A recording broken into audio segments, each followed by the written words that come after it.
This conference will now be recorded.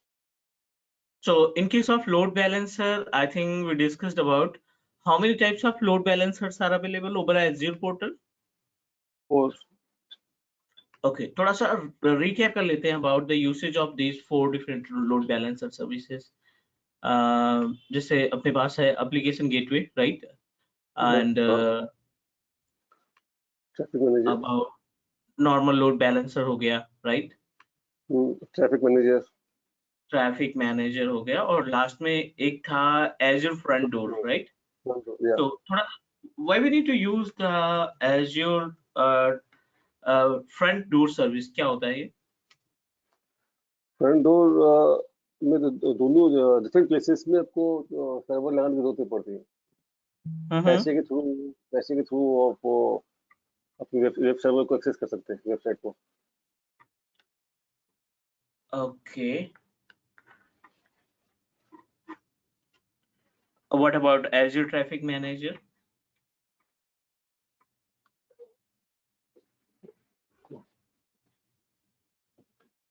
Azure traffic manager में different places पे आपको web server लगाना पड़ेगा।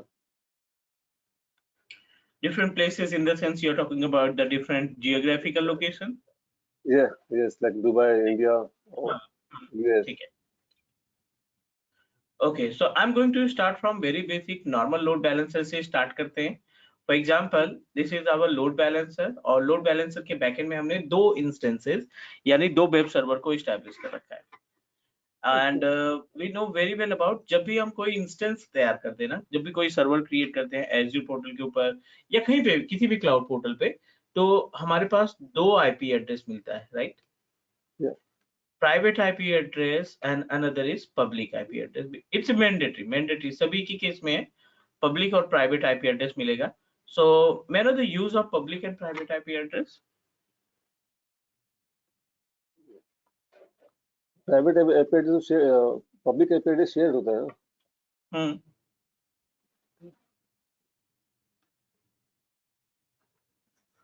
Private IP address which is responsible to make a connection between virtual machine, ठीक है ना? जो अपने पास इंस्टेंसेस है, जो VNet में हमने इंस्टेंसेस रख रखे हैं, उनके बीच में कम्युनिकेशन एस्टैब्लिश करने के लिए प्राइवेट आईपी एड्रेस. और पब्लिक आईपी एड्रेस की बात करें तो which is help us to connect our system from outside the network. Outside the network like as किसी भी लोकेशन से अगर आप इंस्टेंस को कनेक्ट करना चाहते हैं, so that time public IP address can help us, right?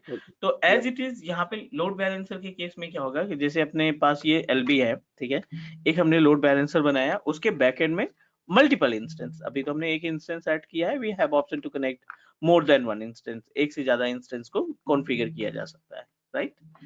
सो एक से ज्यादा इंस्टेंस कॉन्फ़िगर करने का मतलब है कि जितने भी इंस्टेंसेस हैं, हर एक का लोड हम चाहते हैं कि अपने इस आईपी एड्रेस के थ्रू ट्रांसफर करें, जो हमारा लोड बैलेंसर हमें आईपी एड्रेस प्रोवाइड कर रहा है, इस आईपी एड्रेस के थ्रू हम लोड को ट्रांसफर करना चाहते हैं. क्लियर? ओके. सो अब जो भी कस्टमर्स होंगे, जो बाहर से कस्टमर, जो आउटसाइड ऑफ नेटवर्क जो कस्टमर हमारी वेबसाइट को एक्सेस करना चाहेंगे, वो directly public IP address of our load balancer को प्रेस करेंगे और डायरेक्टली जो है able to access the virtual machine, ठीक है? यहाँ पे जो इंस्टेंस वगैरह लगे हैं, लाइक ये हमारे आउटसाइड ऑफ नेटवर्क के जो मोबाइल यूजर हैं या फिर टैबलेट यूजर हैं या लैपटॉप यूजर है, ये सभी हमारे सिस्टम को, हमारी वेबसाइट को इस लोड बैलेंसर के थ्रू, लोड बैलेंसर की आईपी के थ्रू कनेक्ट कराने का काम करेंगे, correct? Like okay. So prerequisites में यही है कि we must need to establish minimum 2 different instance in backend, और इंस्टेंस के अंदर हमने इंस्टॉल करना है IIS service to host a website, ताकि हम चेक कर सके कि कैसे हमारी वेबसाइट जो है बाहर से हम एक्सेस करते हैं. तो चलिए मूव करते हैं अपना पोर्टल पे, और सबसे पहला जो एजेंडा है क्रिएट मिनिमम 2 इंस्टेंसेस. तो हम यहाँ पे 2 इंस्टेंसेस बना लेते हैं, 2 वर्चुअल मशीन बना लेते हैं, और इनमें अलग-अलग वेबसाइट हम एस्टैब्लिश करने वाले हैं. सो बेसिक वही प्रोसीजर है नॉर्मल जो हम यूज करते हैं, Azure AVD क्लास सर्वर में web server 1, central US is our location, और यहाँ पे हम ऑपरेटिंग सिस्टम की detail, I want to proceed with server 2016 generation 2. User name password दे देते हैं यहाँ पे।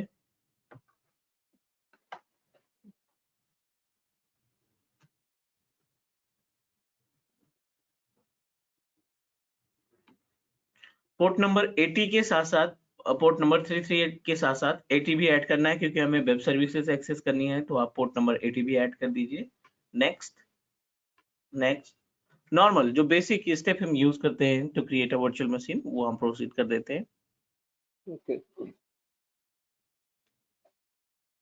Review and create.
ठीक है, जैसे हमारा इंस्टेंस रेडी होता है, we will move ourself to load balancer services. But उसके पहले हमें एक छोटी सी वेबसाइट जो है, दोनों इंस्टेंसेस में जो भी हमारे इंस्टेंस रेडी होंगे ना, इन दोनों इंस्टेंस में हमें एक एक dummy website, kind of dummy website design करना पड़ेगा, ताकि हम समझ सकें कि हमारी जो वेबसाइट एक्सेस हो रही है वो दो अलग सर्वर से, बैकएंड के दो अलग सर्वर से हम उसका एक्सेस कर पा रहे हैं।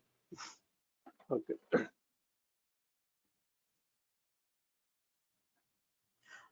Sorry, one more important part, we forget it.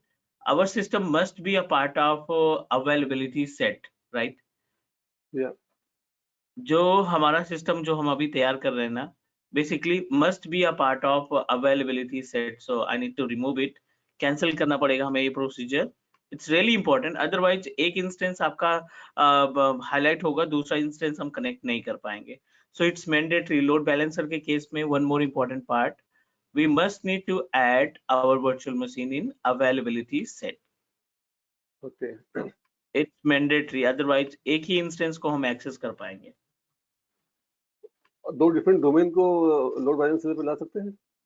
दो डिफरेंट डोमेन नहीं, दो डिफरेंट डोमेन को load balancer, domain in the sense like domain का मतलब यहाँ पे क्या आप बता रहे हैं? Like any, like training.com and training.net, दो डिफरेंट इंस्टेंस ही हुए ना? नहीं नहीं नहीं नहीं, वो कॉन्फ्लिक्ट कर जाएगा ना, क्योंकि आप लोड बैलेंसर में केवल एक ही डोमेन को एसोसिएट कर सकते हैं। ओके, सो यहाँ पे हमें सिर्फ ये कर देना है वेब, और यहाँ पे अवेलेबिलिटी जोन में जाकर के अवेलेबिलिटी सेट क्रिएट कर देना है। It's mandatory. देखिए व्हाट हैपन, जब आप लोड बैलेंसर में इंस्टेंस को ऐड करेंगे ना, तो उस केस में अगर आपके इंस्टेंसेस एक ही अवेलेबिलिटी सेट में नहीं रहेंगे, तो वो हाईलाइट नहीं होंगे, आप एक्सेप्ट नहीं कर पाओगे डोमेन को अपने लोड बैलेंसर में, मींस इंस्टेंसेस को लोड बैलेंसर में एक्सेस नहीं हो पाएगा। तो यहाँ पे हम प्रोसीड करते हैं। ट्रेनिंग सेट हमने एक तैयार किया, availability set name is training, और स्टैंडर्ड ऑपरेटिंग सिस्टम आप वेरीफाई कर लीजिए। यहाँ पे I am going to proceed with any operating system, कोई सा भी ओएस लगा देते हैं, 2019 लगा देते हैं, no problem. 2 core of CPU, 1 gig of RAM, 4 gig of RAM, username and password same as it is, port number 80 and port number 443 3389। Next करेंगे and now we can proceed. पहला इंस्टेंस हमने proceed किया with availability set, जैसे ही ये ready हो जाता है, अवेलेबिलिटी सेट रेडी हो जाता है, we will proceed and create another virtual machine, और अनदर वर्चुअल मशीन में हम इसको ऐड करेंगे सेम ही अवेलेबिलिटी सेट में, ताकि हम लोड बैलेंसर में इसको एक्सेस कर पाए। Okay.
It is in progress, थोड़ा सा वेट कर लेते हैं, and then will proceed for next instance virtual machine, क्योंकि जब तक ये रेडी नहीं होगा, हमारा जो अवेलेबिलिटी सेट है ना, वो हाईलाइट नहीं हो पाएगा, and we must need to put another instance into same availability set.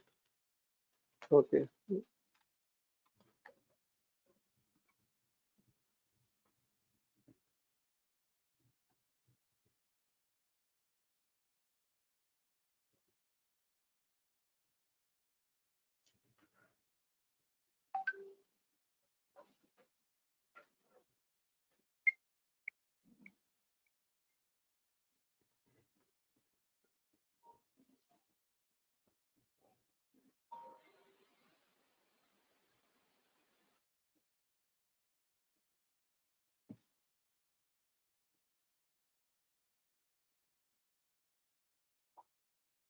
Fine, so one instance is ready to use. Let me proceed and create another virtual machine.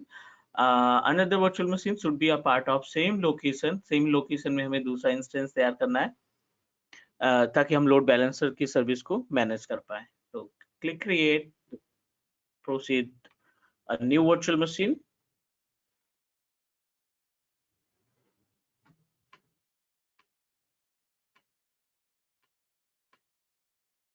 Web 2 central US, yes, I want to set up availability set. Training set हमने बनाया था इसके पहले, same proceed कर देंगे 2019, not an issue, I'm not going to make any changes. यहाँ पे password must need to add port number 80, क्योंकि हम web services को establish करने वाले हैं, बाकी का procedure same.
चलिए, both instances ready to use. अभी हमें क्या करना है, we just need to take the RDP of both instance.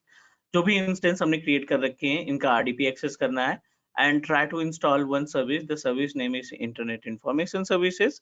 IIS service हम इसमें install करेंगे. Let me connect with RDP first.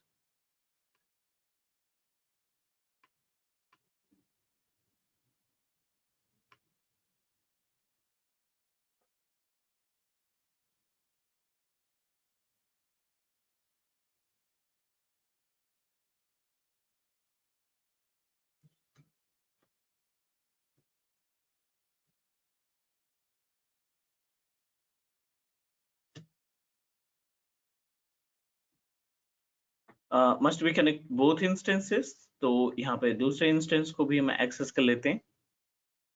Okay.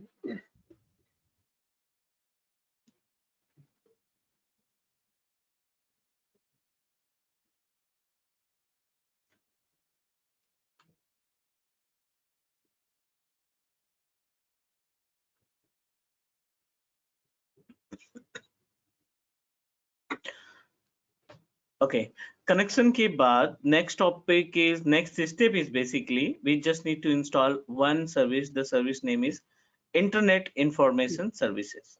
हमें क्या करना है इसमें डैशबोर्ड पे जा करके ना we need to install IIS service.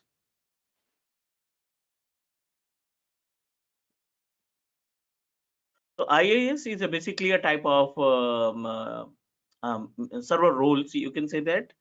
तो you know that कि डैशबोर्ड पे हमें सर्वर रोल ऑप्शन दिखाई पड़ता है. We just need to install one role. Add roles पे जाएंगे. Next, next, next, and select Internet Information Services web and add next, next, next, and install.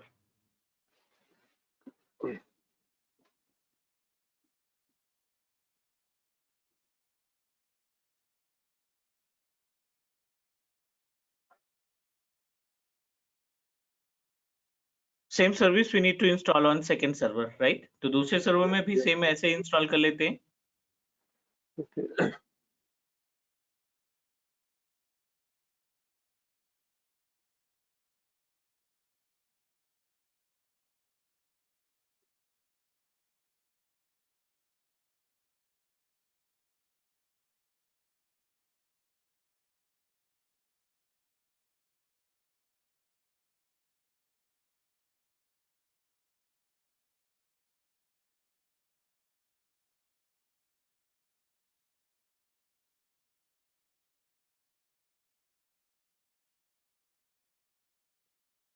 Fine. So जैसे ये हमारे पास इंटरनेट इंफॉर्मेशन सर्विसेज इंस्टॉल हो जाती है, we will proceed to create a dummy website in web server 1 and web server 2 as well, ताकि हम identify कर सकें कि जब आप लोड बैलेंसर के आईपी से वेबसाइट को एक्सेस करेंगे तो एक बार ही हमारी वेबसाइट 1 और दूसरी वेबसाइट 2 एक्सेस होनी चाहिए.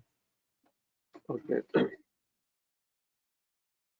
तो एक ही आईपी से एक्सेस करेंगे ना? एक ही पब्लिक आईपी एड्रेस से, वो पब्लिक आईपी एड्रेस जो हमें मींस लोड बैलेंसर हमें प्रोवाइड करेगा. Okay. चलो ये इंस्टॉल हो गया. We just need to open this PC, यानी माई कंप्यूटर ओपन कर लेंगे और यहाँ पे हमें जाना है सी ड्राइव में. Under the C drive intpub www root, और यहाँ पे जो ये ऑप्शन है IIS का, ओपन विद नोटपैड, ताकि हम चेंजेस कर पाए.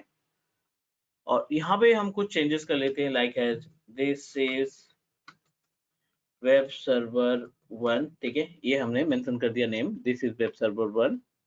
पेज को सेव कर लेते हैं as it is. Second web server पे चलेंगे हम. यहाँ पे भी हमारा IIS सर्विस इंस्टॉल हो चुका है. We just need to open my computer. Same procedure इस्तेमाल करेंगे. दिस पीसी, सी ड्राइव और intpub www root. Internet information services जो IIS पेज है, इसको नोटपैड के साथ ओपन करा लो. यहाँ पे टाइप करना है दिस इज वेब सर्वर 2, ठीक है। यहाँ पे हम this is web server 2 type कर लेते हैं, पेज को सेव कर देते हैं, दैट्स इट। ये हमारे पास स्टेप हो गए जो इंस्टेंस में हमें चेंजेस करने हैं। And now what we need to do, अब हमें चलना है एज़्योर पोर्टल पे again, and we know that our load balancer is a part of networking. Select networking, load balancers means सभी चारों load balancer आपको एक ही पेज पे मिल जाएंगे।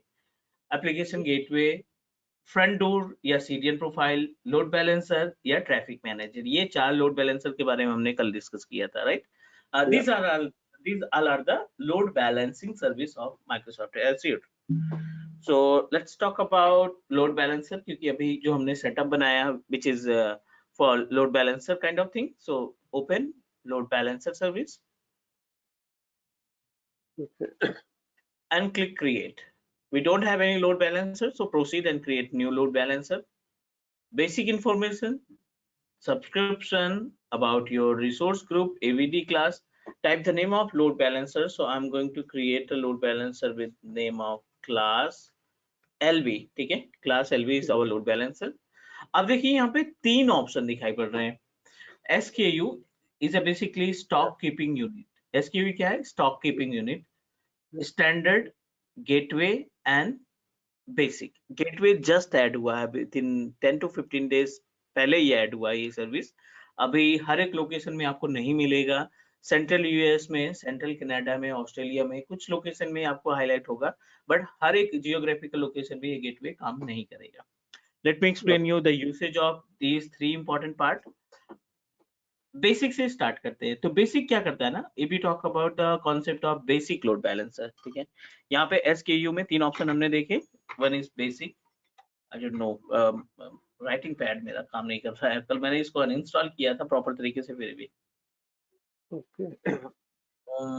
बेसिक, और दूसरा है स्टैंडर्ड, राइट, और तीसरा है gateway. Let's try to understand about the usage of these 3 important SKU, standard and gateway, right. Basic की जो कैपेसिटी है ना, we are able to connect, basic की जो कैपेसिटी है, हम इस बेसिक लोड बैलेंसर में 100 VMs को बैकएंड में ऐड कर पाते हैं, ठीक है। We are able to connect how many 99 100 instances को बैकएंड में जोड़ा जा सकता है। स्टैंडर्ड क्या करता है, स्टैंडर्ड के केस में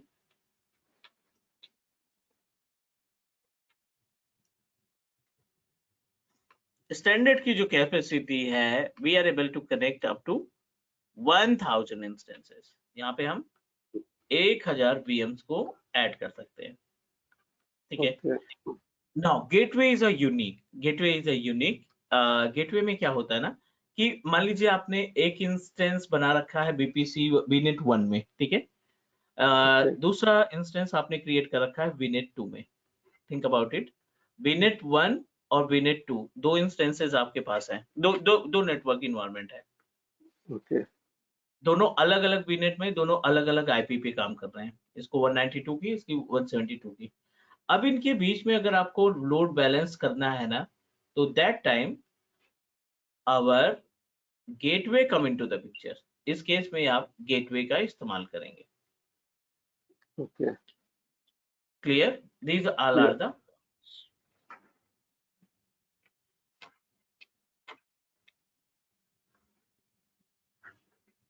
these all are the SKU, meaning of load balancer SKU. So हम यहाँ पे क्या करने वाले हैं, I'm just going to proceed with basic because दो ही इंस्टेंस है हमारे पास, तो I'm going to proceed with basic. Again we have another types which is networking type, और यहाँ पे types की बात करें तो internal है और दूसरा क्या है, public. So as per the name suggest, यहाँ पे तो meaning से लग रहा है ना, internal और public. The meaning of internal within the organization अगर आप लगाना चाहते हैं, right, within the organization in the sense same domain और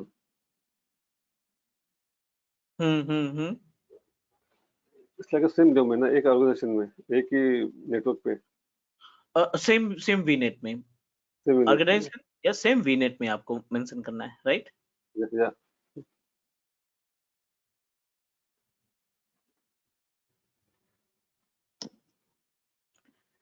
And what about public? outside the domain, outside the organization. Or outside the organization, like as you want to access your website from different location. ठीक है, अलग location से अगर आप instance को website को access करना चाहते हैं तो that time will proceed with public. Okay.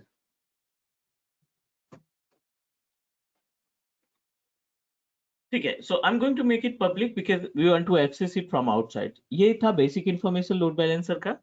Next, front end IP, which is really important. Front end IP कुछ भी नहीं है. Front end IP is a public IP address for your load balancer. Or yes, we have option to connect more than one public IP address in load balancer. नाम दे देते हैं यहाँ पे test public IP, which is for load balancer. Select, type any name, test IP.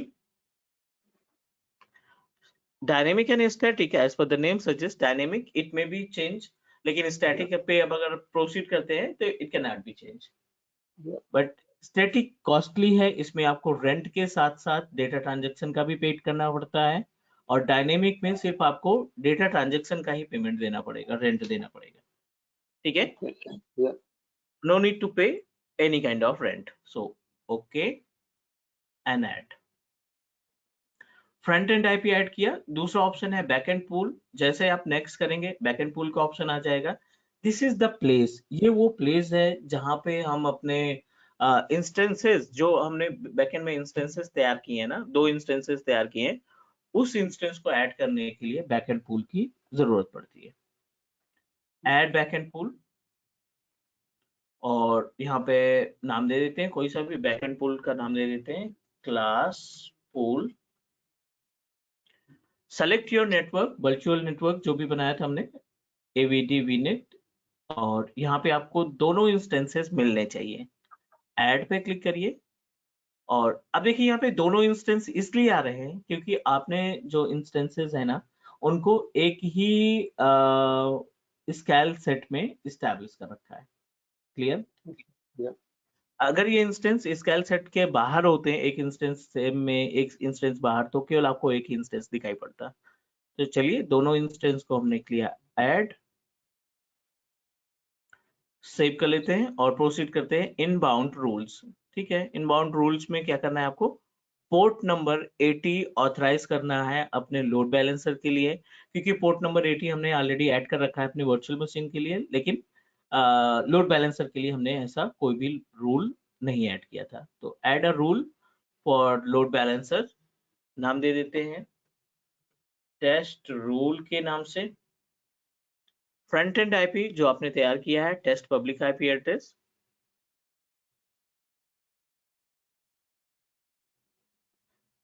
ठीक है, back end pool अभी ready नहीं है. We are unable to find. Sorry, ये क्लास रोल आप सेलेक्ट कर लेंगे जो अभी जस्ट हमने बनाया. TCP/IP, yes it's a TCP/IP protocol. Port number 80 हम ऐड करना चाहते हैं. Backend port number is also port number 80. Health probe आपको क्रिएट करना पड़ेगा. Health probe can give us option to identify the protocols. That's it.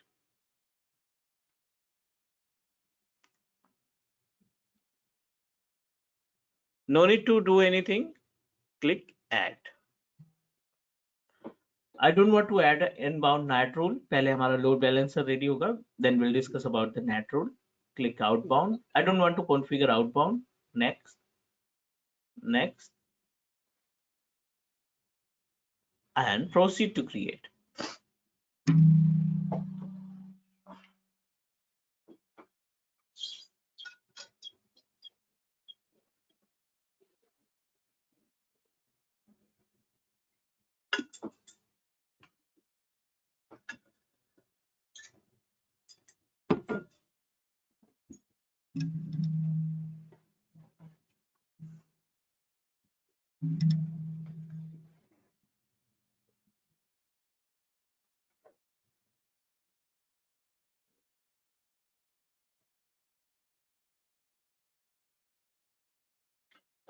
It will take 3 to 4 minute time. थोड़ा सा wait कर लेते हैं and then discuss about the how to access.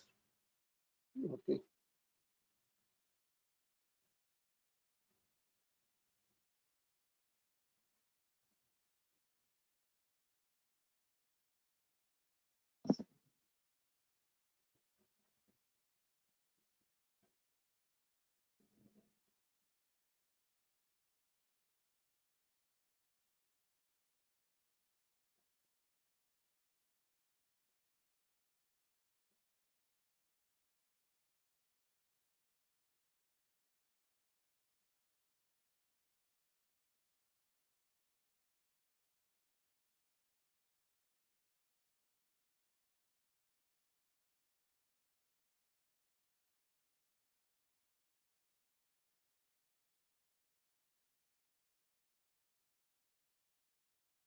Okay, so now our load balancer is ready to use. What we need to do, एक बार load balancer की properties open कर लेते हैं.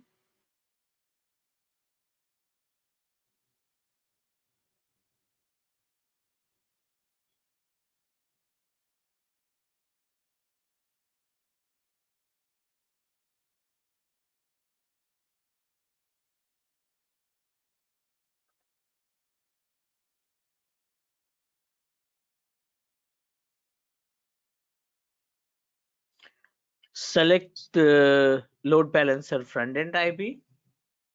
एक पब्लिक आईपी एड्रेस हमें मिल रहा है यहाँ पे. We just need to connect. Copy करते हैं इस पब्लिक आईपी एड्रेस को, ब्राउजर पे पेस्ट करते हैं एंड ट्राई टू चेक. हमारा जो ट्रैफिक है वो कहाँ से आ रहा है अभी? वेब सर्वर 1 से. इस पे हम थोड़ा सा लोड देते हैं and try to access the same website from another browser.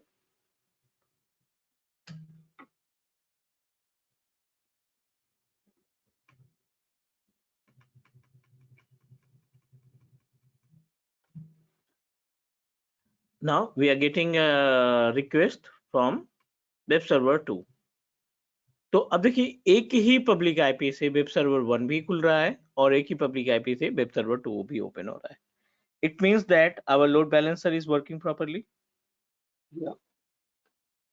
Real environment में क्या होगा कि जो ये हम बैकएंड में दो इंस्टेंसेस क्रिएट कर रखे हैं ना, सो दोनों इंस्टेंसेस में सेम वेबसाइट को हम मैनेज करेंगे थ्रू डेटाबेस, ताकि कस्टमर को तो जस्ट उसकी वेबसाइट ओपन होनी चाहिए, नो मैटर कि वो कौन से वेब सर्वर से आ रहा है.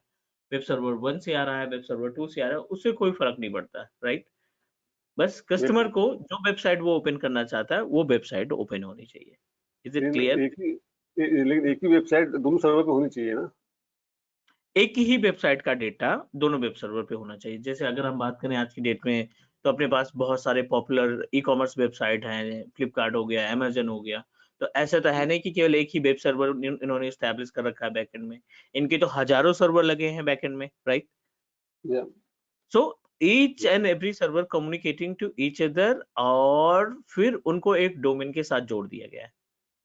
Okay. और जो डेटा है, जो वेबसाइट का डेटा है, सभी वेब सर्वर पे सेम डेटा हमें मिलता है. Clear? Okay. Yeah. Now talk about the features of load balancers. अभी हमने जो नॉर्मल लोड बैलेंसर डिस्कस किया, इसके क्या क्या फीचर्स थे हमने शायद पहले भी डिस्कस किया था कि इसके मल्टीपल फीचर्स मिलते हैं. So what are the features of load balancers? Load balancer basically, normal load balancer की अगर हम बात करें तो क्या क्या ऑप्शंस मिलते हैं? All protocols like TCP/IP. हाँ, ये एक यूनिक लोड बैलेंसर है जो सभी प्रोटोकॉल्स को सपोर्ट करता है. आप FTP का कॉन्फ़िगर करना है, HTTP का, HTTPS का, या कोई भी लोड बैलेंसर आपको एस्टैब्लिश करना है, डेटाबेस के लिए आपको एस्टैब्लिश करना है, एंड फाइल सर्वर के लिए या फिर नॉर्मल ISKG के लिए, हर एक डोमेन के लिए, हर एक प्रोटोकॉल के लिए हमारा जो ये लोड बैलेंसर है, ये हमारी हेल्प करता है. ठीक है. Second important part, right, another important part, we are able to connect multiple instances in backend. आप कितने भी इंस्टेंस बैकएंड में कनेक्ट कर सकते हैं. ठीक है. Okay. Yeah. And another important part, you can say that we have option to connect multiple front-end IPs. What is front-end IP?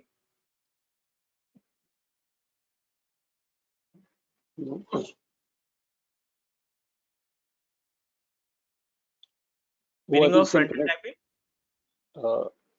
जिसे हम कनेक्ट करेंगे वो आईपी. करेक्ट. जो पब्लिक आईपी एड्रेस हम अपने इंस्टेंस को, no no not instance, load balancer को assign करते हैं ना, जो आईपी एड्रेस लोड बैलेंसर को असाइन होती है, वो फ्रंट एंड आईपी के थ्रू आता है. क्लियर? जो फ्रंट एंड आईपी हम अटैच करेंगे अपने इंस्टेंस लोड बैलेंसर के लिए, वो हमारा फ्रंट एंड आईपी कहलाएगा.